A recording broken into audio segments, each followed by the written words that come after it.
Hello, guys and gals, lords and ladies, saints and sinners of every kind. Welcome to Rise Up Jerusalem, your Catholic podcast for teens. I'm your host, Connor McLaughlin, and today I want to tackle a massive controversy that is in the church, not only the Catholic Church, but all Christian churches, and that is, drumroll, do dogs go to heaven? It's probably not what you were expecting, but there we go. You know, have you ever gone into a store and saw those books like, you'll see Fido in heaven? The question is there, will you see heaven? Is Spot going to be able to be with you eternally for all time? That's the question that I want to talk about today, because it really is an interesting question. You know, is a dog able even to go to heaven? So the first question that needs to be asked is, what does it mean to go to heaven?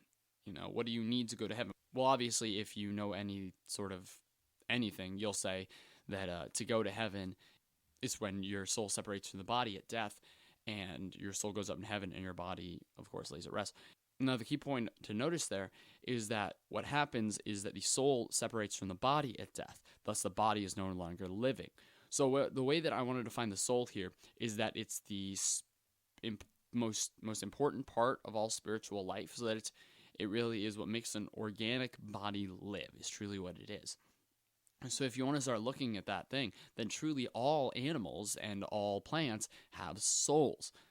But the question is, there has to be some sort of a difference, because there is no doggy Jesus, of course. I don't care, maybe there is some weird Christmas movie thing about a dog being compared to Jesus, like a dog is born alongside of Jesus' birth, and then he follows Jesus on his miracles. I don't even know if that's real, but it shouldn't be, if it is, because it's not right, because there is no doggy Jesus. Because the souls of a dog and the souls of a tree and the souls of a human are all different. Mostly, let's focus on animals in general, because animals really all have the same sort of a soul. So an animal is going to have a soul that is different from that of a human in a couple of ways. The first one being that animals can't really understand abstract notions. Concepts such as justice or mercy or abstract notions like that. The other thing that makes them different is that we have a moral compass. So if we are doing something wrong, what we call a sin, it's because that we know that something is wrong. If you ever look at the conditions for a sin, you'll see that one of them is knowing that something is wrong. A dog really, I don't think, when a dog doesn't use the restroom outside, I don't think it's because, I know this is wrong, but I'm going to do it anyway. That's not what Fido's thinking in that moment. He's thinking, I really gotta go, and the humans haven't let me outside yet. So that's really the two main differences. So that goes on to the next question. What does that mean for our case here? If a human has a soul, one type of soul, and a dog has another kind of soul, what does that mean? How does that, why does the difference actually matter? So what it means is that when we die, of course, our souls go to heaven. But because the soul of a dog or an animal is the more primitive, well, not really primitive, because primitive means that they could be able to become more advanced, but the lesser form, I want to say, of the soul, being that it's just is what makes an organic body live, is different, that really, it seems like an open and shut case here, that dogs can't go to heaven. But don't worry, there's more stuff to where this came from, or else this would be an extremely short episode.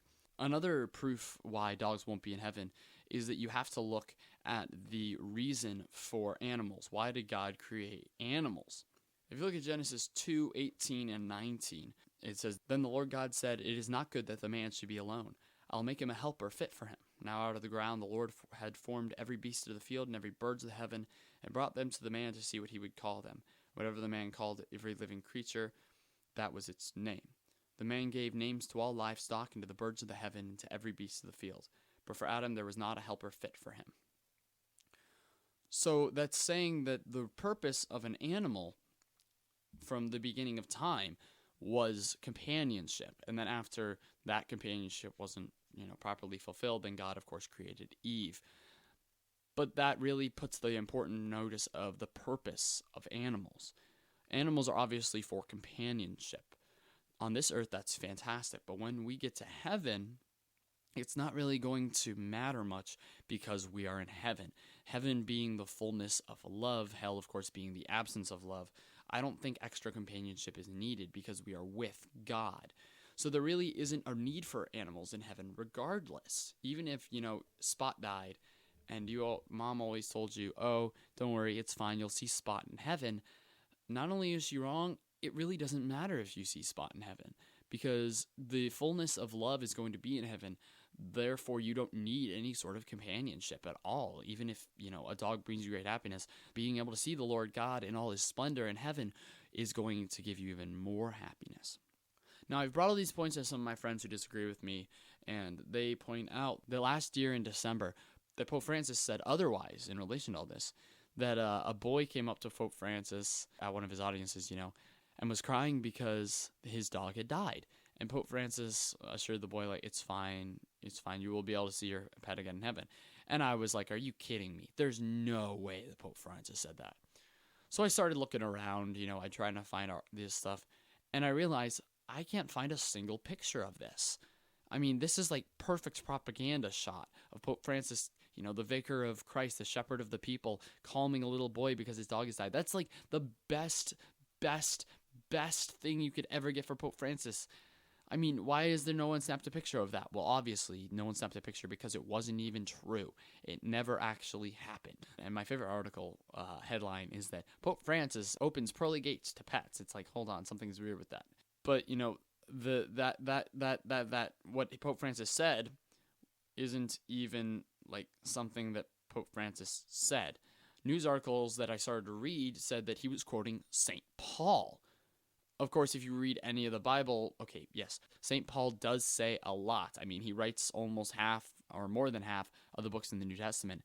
But I think I would have heard about all by now a story of St. Paul calming a little boy who was sad because his dog had died. I mean, come on. That's like the perfect thing to include in the Bible. Did they just remove that at one of the councils of Trent or Nicaea or something? Where is this story? I want to read about it. This is a cool story of St. Paul. I love St. Paul. I want to hear about it. Well, guess what? It's not St. Paul. It's Pope Paul. Pope Paul VI, to be specific, who died in 1978. He said almost these exact things, but he said it in such a way that it was like, maybe God allows animals to go to heaven. Heck, in March of this year, Pope Francis has actually said, oh yeah, that thought has actually never crossed my mind. So obviously, that is a very wrong idea that Pope Francis was totally agreeing with all of this, that the Pope says, oh yeah, dogs are going to go to heaven. It's a complete misnomer. The Pope never said that, and as he said himself, it never actually crossed his mind. Because honestly, it's an absolutely ridiculous notion. I've already pointed out, hey, dogs have different kind of souls, so they can't go to heaven. And if that makes you sad, don't worry. They're made for companionship anyways, so when you get to heaven and see the fullness of love that is God, you're not even going to miss them. It makes total sense. Now, here's the ace in the hole. Here's the trump card that I'm playing. Not the Donald Trump card, just the normal trump card, like an ace sort of a thing. I'm going to shut up now and tell you what it is. The idea that dogs go to heaven. Let's say, okay, dogs could go to heaven because X, Y, Z, whatever reason, I don't even care. That, by definition, would mean that all animals could go to heaven. That would mean that cats can go to heaven. That would mean that giraffes can go to heaven. That would mean that elephants can go to heaven. And not only is the fact that that would mean that any killing of any sort of an animal, like if a dog had a soul, then a deer would have a soul. And if a deer had a soul, killing it would be a mortal sin and considered murder. By definition, then if killing a deer was considered mortal sin and murder, then killing a mosquito or swatting a fly would be considered a mortal sin and murder. This doesn't make sense. I mean, just that in and of itself doesn't hold up. Also, if dogs are in heaven, then mosquitoes are in heaven. And anywhere that a mosquito is certainly not heaven. So thank you guys so much for listening to this episode. I hope I enlightened you in the fact that dogs do not go to heaven, despite what that old movie says. What a pity. If you guys disagree with me, oh well, email me or shoot me a comment, and I will respond. I want to hear what you guys think. So thank you guys so much for watching. I'm Connor McLaughlin. Rise up and live.